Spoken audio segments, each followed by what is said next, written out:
correção de atividades complementares e atividades das terceira e quarta semanas do PET 1, tá? Terceiro ano ali, professor Beto. Então, a primeira atividade, né, que nós fizemos foi sobre a Revolução Industrial, né, o imperialismo. Lá no PET fala a respeito de mudanças populacionais, né? Então, a primeira atividade aí, leia as informações a seguir, né? Leia as informações a seguir. Em meados do século XVIII, James Watt patenteou na Inglaterra seu invento, sobre o qual escreveu a seu pai. O negócio a que me dedico agora se tornou um grande sucesso. A máquina de fogo que eu inventei está funcionando e obtendo uma resposta muito melhor do que qualquer outra que tenha sido inventada até agora. Tem aí onde que foi retirado, né, o texto, né, o link. A revolução histórica relacionada ao texto, a fonte primária de energia utilizada em tal máquina e a consequência ambiental de seu uso são, respectivamente, industrial, né, que está falando aí da revolução, né, industrial, né, o carvão mineral, né, a utilização do carvão mineral e o aumento da poluição atmosférica.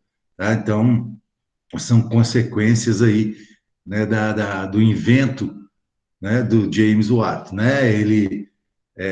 A revolução industrial veio nesse caminho, né, de utilização de carvão mineral, e isso fez com que aumentasse a poluição atmosférica. A questão 2.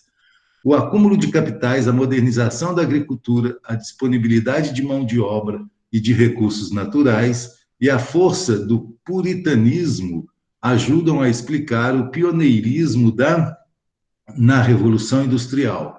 Tá? Boulos, né, Boulos Júnior, o país que melhor preenche o espaço acima é a Inglaterra, né? Foi na Inglaterra que nós vimos que começou aí a Revolução Industrial.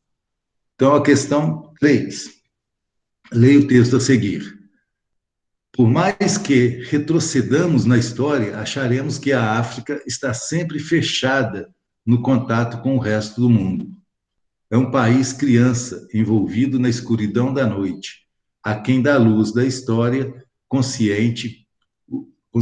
O negro representa o homem natural em toda a sua barbárie e violência. Para compreendê-lo, devemos esquecer todas as representações europeias. Devemos esquecer Deus e as leis morais. O fragmento é um indicador da forma predominante como os europeus observavam o continente africano no século XIX. Essa observação relacionava-se uma definição sobre a cultura, que se identifica com a ideia de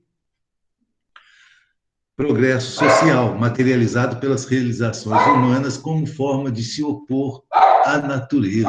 Né? Os europeus, eles imaginavam que a África, né, pensavam e falavam que a África era a forma explícita do atraso, né?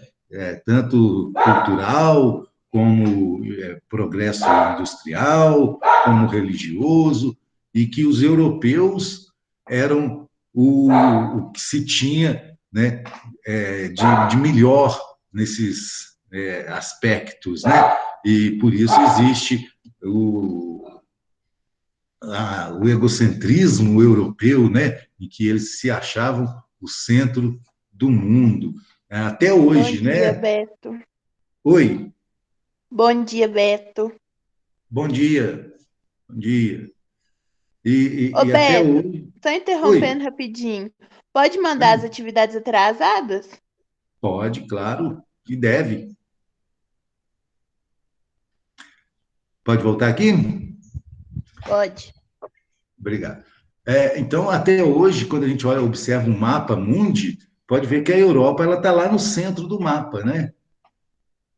Já é esse eurocentrismo, né? A Europa ser o centro do mundo, e isso vem né, desde o século XVIII, né, século XIX. Aí. Atividade 4. Podemos dizer que o neocolonialismo no continente africano produziu efeitos como as guerras dos Boeres, né, que foi lá na África do Sul, tá? Então, é, essa, esse neocolonialismo, né, muitas vezes ocorreram revoltas, tanto guerras civis, né, dentro do próprio país, por disputa de poder, como também entre duas nações que disputavam ali aquele espaço, né, o neocolonialismo de determinado espaço ali na África. Questão 5. Entre novembro de 1884 e fevereiro de 1885, representantes de países europeus, dos Estados Unidos e do Império Otomano participaram de negociações sobre o continente africano. O conjunto de reuniões, que ficou conhecido como Conferência de Berlim, tratou da ocupação e do controle do território africano, de acordo com os interesses das diversas potências representadas ali, né? Então, os países europeus, na Conferência de Berlim, dividiram, né, o continente africano entre eles, né? Cada país ali, né? Cada país imperialista europeu tirou um pedaço ali, né, do continente africano para poder explorar.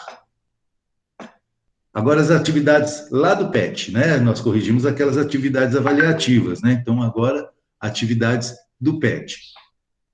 As perspectivas de desenvolvimento econômico e progresso científico pareciam infinitas no princípio do século. As estradas de ferro se espalhavam por todo o mundo. O cientista italiano Guglielmo Marconi preparava-se para transmitir pela primeira vez sinais de rádio através do Oceano Atlântico. O automóvel, o telefone, o cinema se popularizavam, mudando a face das cidades. Jornal do século XX, né, lá em São Paulo, aí foi escrito isso.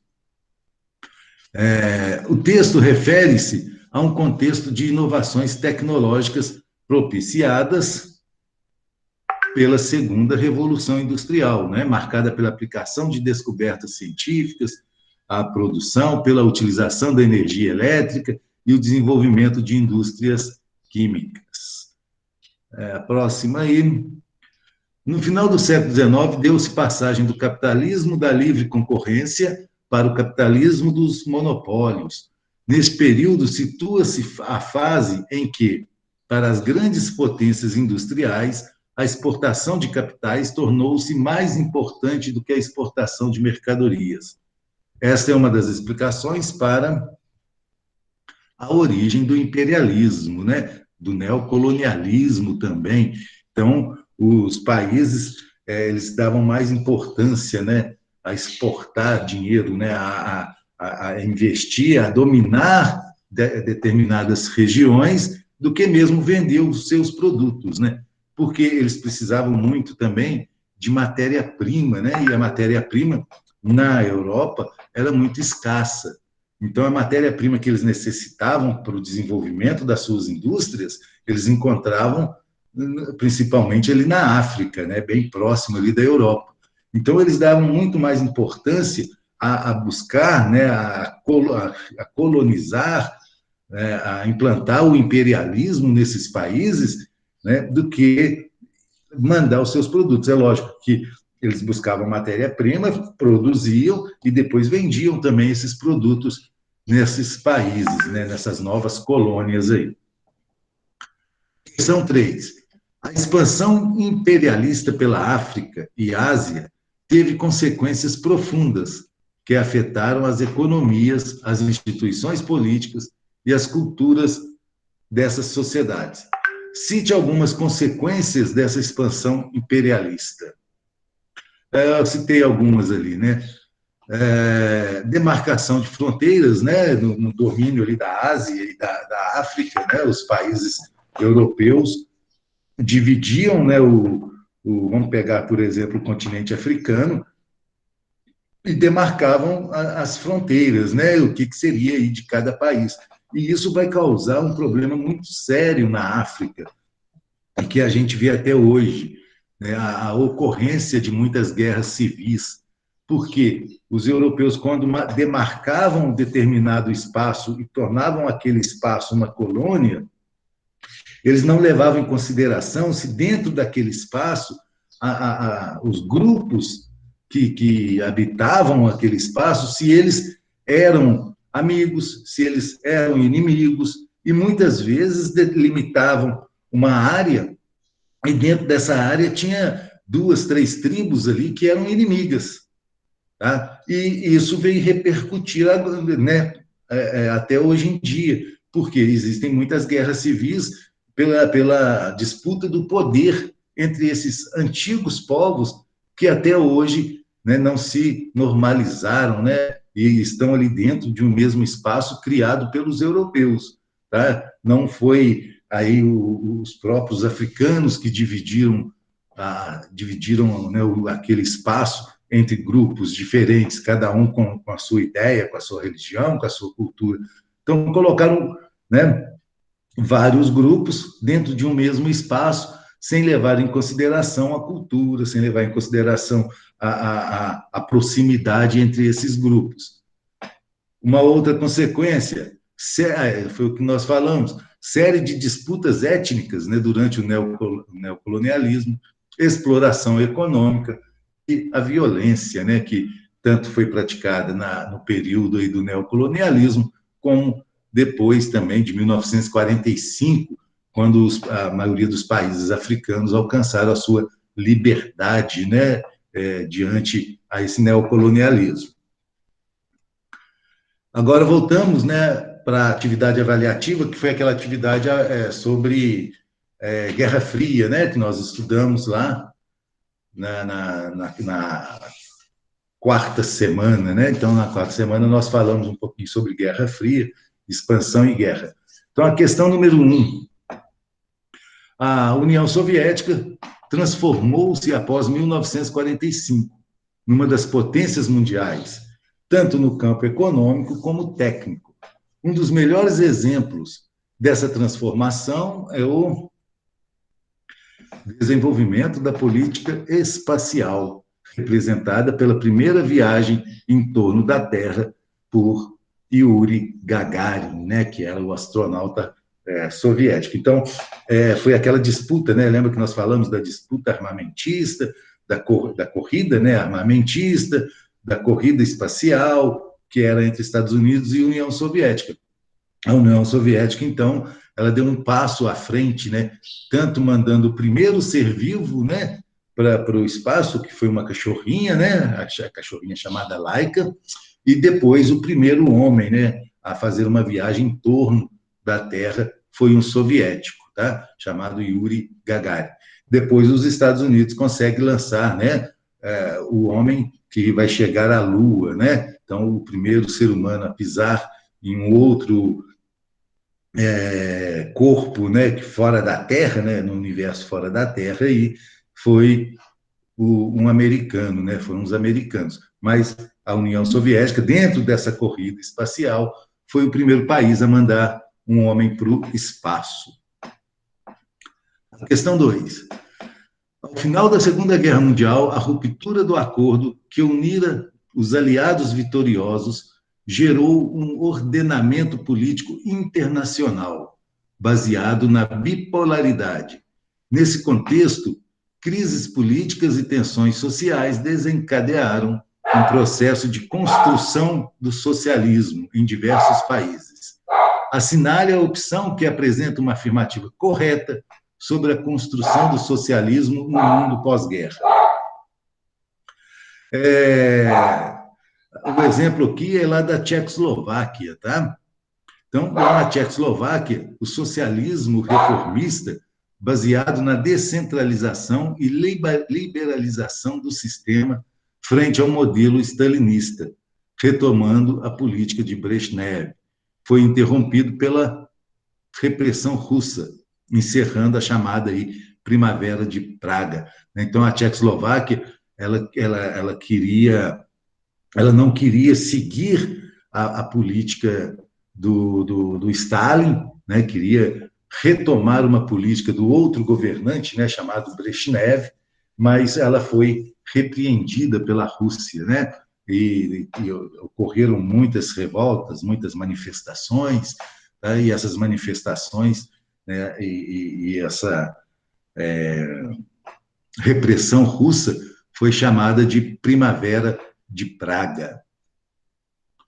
Questão 3. Após a Segunda Guerra Mundial, consolidou-se uma ordem política e econômica internacional que expressou o conflito político, né, ideológico, né, político e ideológico entre a União Soviética e os Estados Unidos, certo?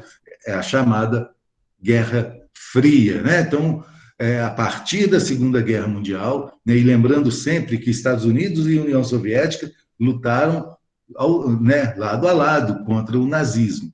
Então, com o fim da Segunda Guerra Mundial, com o fim do nazismo, do fascismo, os Estados Unidos e a União Soviética vão passar a lutar entre eles pelo domínio ideológico, né? O capitalismo versus socialismo, né?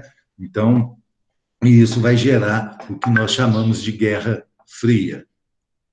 A questão 4. Após a Segunda Guerra Mundial, a União Soviética estruturou um plano de cooperação militar com os países do bloco oriental. Tá? Então, como que chama esse grupo, né? esse plano de cooperação? Porque, de um lado, existiam os países capitalistas que formaram a OTAN, né? Que era o grupo o plano, né? O grupo de cooperação entre os países capitalistas. A União Soviética também, de seu lado, formou, né, um outro grupo de cooperação militar. O grupo formado pela União Soviética é chamado de Pacto de Varsóvia, né? Então, o Pacto de Varsóvia era para contrapor à OTAN, né? A OTAN existe até hoje, né? Então, o Pacto de Varsóvia contrapunha ali, né, à OTAN. Questão 5.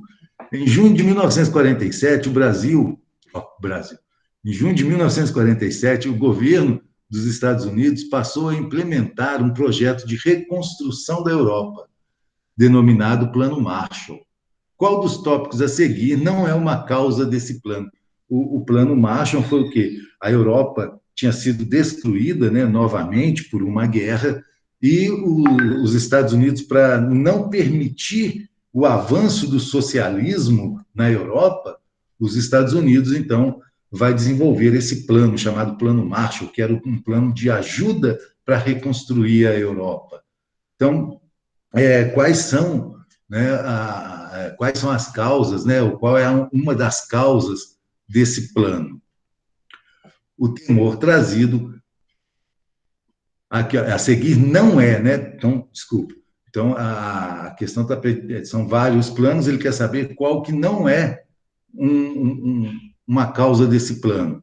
Então, é o temor trazido pela criação do mercado comum europeu, né?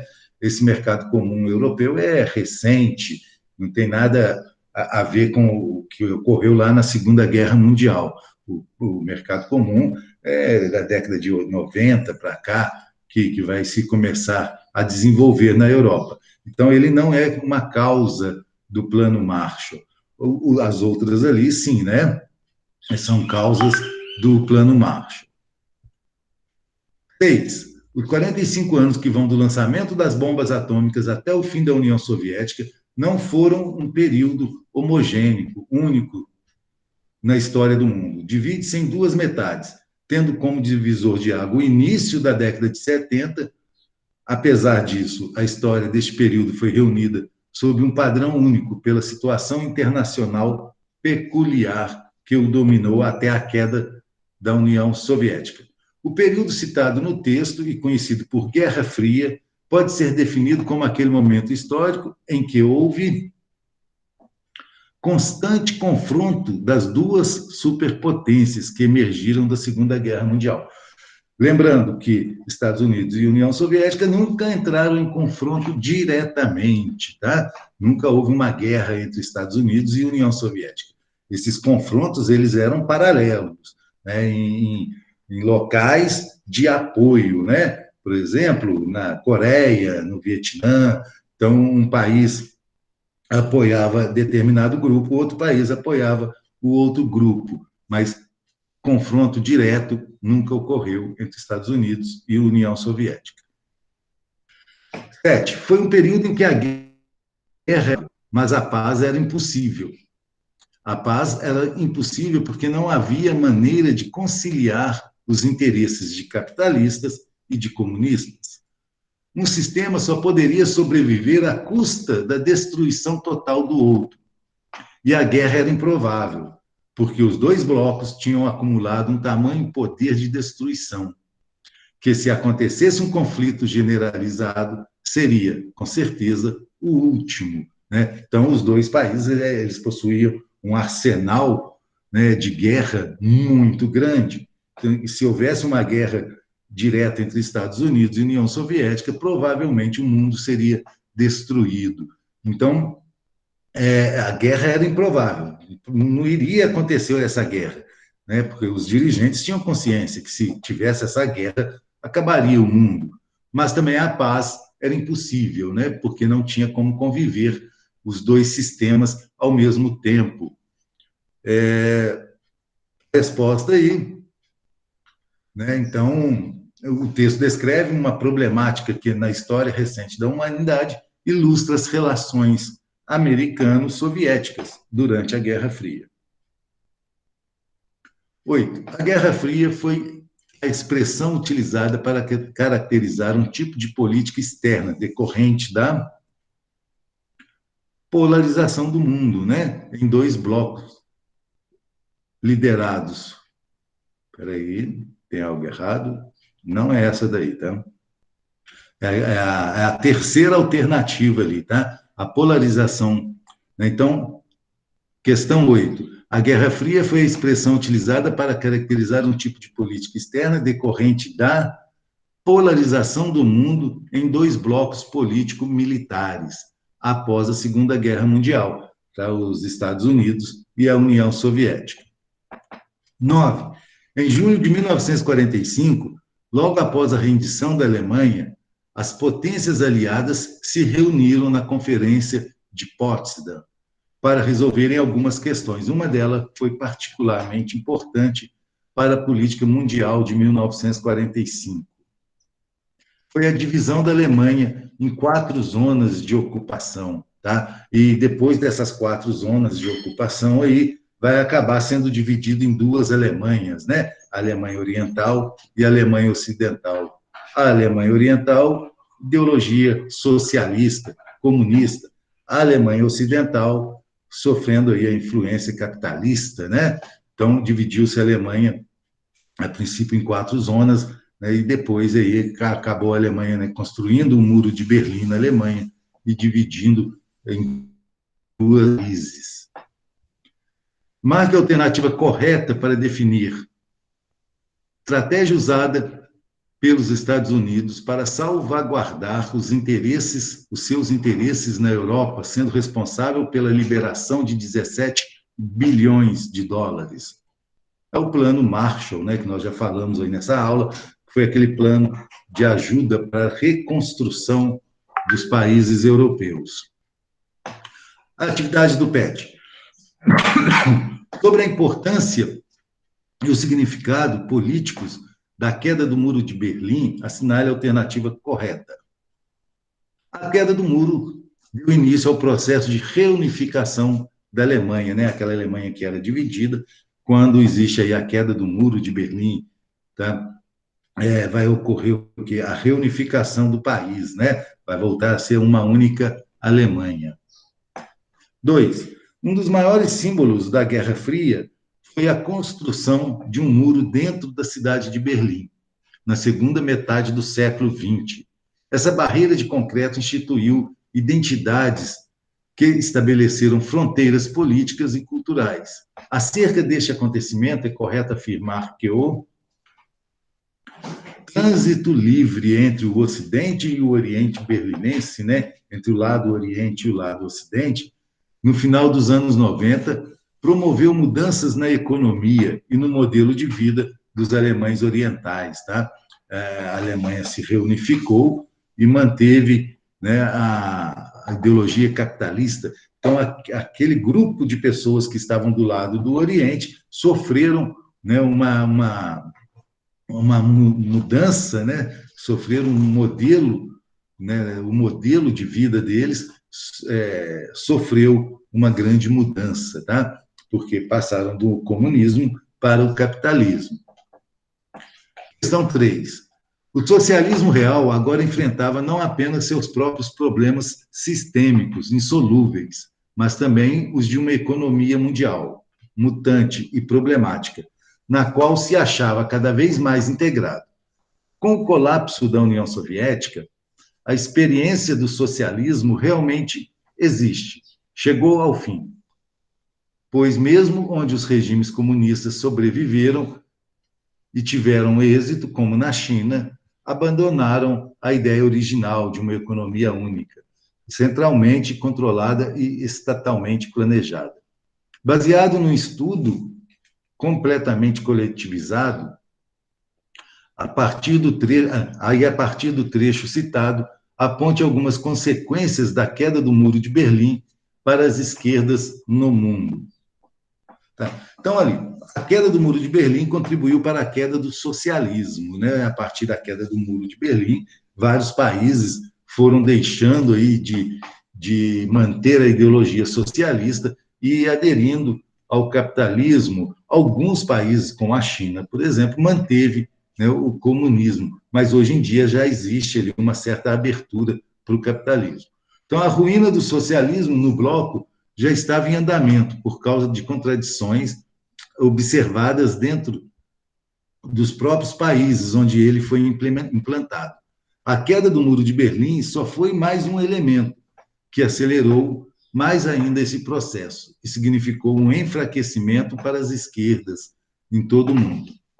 A promessa de que o socialismo seria o modelo ideal para a sociedade, principalmente para os trabalhadores, não conseguiu se sustentar apenas com teorias. O principal país envolvido no bloco socialista, a Rússia, passou a focar seus investimentos na produção bélica, enquanto sua população sofria com a falta de itens essenciais de abastecimento. A queda do Muro de Berlim, em 1989, marcaria definitivamente as ruínas do socialismo. E em 1991, ele não existira mais com o fim da União Soviética. Então, a queda do Muro de Berlim foi, né, um dos motivos, né, já vinha caminhando aí o fim dos países comunistas, né, a adoção, né, em alguns do capitalismo, em outros aí uma tentativa de unir o capitalismo e o socialismo, como é o caso da China, por exemplo. Hoje em dia ainda existem países comunistas, né? A gente pode citar a Coreia do Norte, que é um país comunista, Cuba ainda adota, né, um regime bem fechado, né, bem comunista. Existem alguns países que adotam um sistema transitório entre comunismo e socialismo. Tá? Assim a gente termina, né, de corrigir as atividades das semanas 3 e 4. A videoaula aí vai estar lá no canal mais tarde, para quem quiser tirar alguma dúvida a respeito do assunto.